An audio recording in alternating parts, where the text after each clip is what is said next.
In our lecture, we had talked about JavaDoc a little bit, and I wanted to bring you through some examples. You hear me frequently refer to JavaDoc throughout the quarter, and I wanted to show you how it works. So in your browser, I just searched for JavaDoc Java, and you can see right here, there's an overview.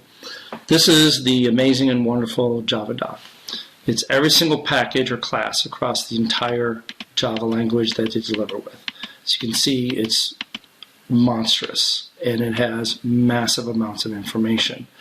These are the packages, and then you come down here and you look at classes. So one of the ones that we use a lot in this class is array list. So I'm going to scroll down, and I see array list, and I click it. At the top, I see that this is java.util is where it's implemented.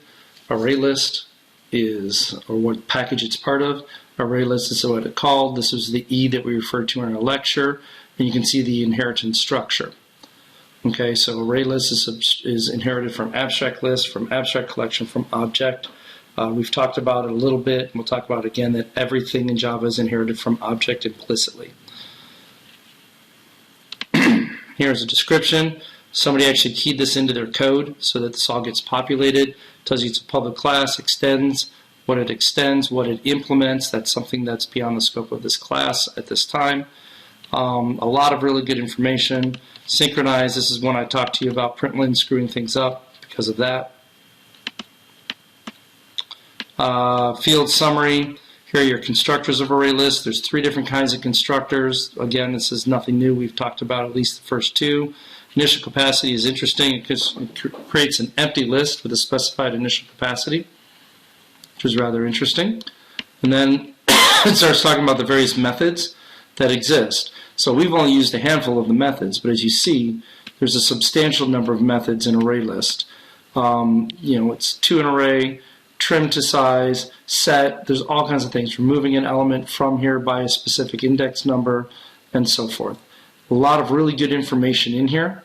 And then here's a description of each of the methods and more information. You are limited to what the developer types, but as a rule, everything you could want to know is here. And there's the URL, but again, I just go to Google and type it in. The next thing I want to talk to you about is using BlueJ and how to generate your stuff. So in here, you have tools.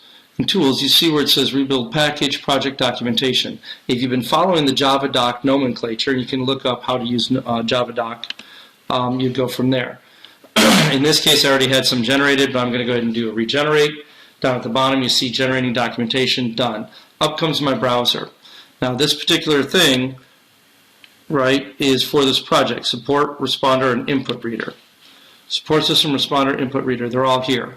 So now, based on how good the typing was and that everybody did, I can literally see who the authors are, what the version is, what the purpose is. For each of the different methods that they have stuff, as long as they created the code properly, it shows up. So right now we're inside of input reader. This is what he was talking about in the lecture. Here's more of what they're talking about. So this method, read a line of text.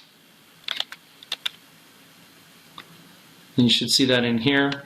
Create new, read a line of text from standard input is what they've got in the code, and then what the return value is, etc. Some people even put the return type in here.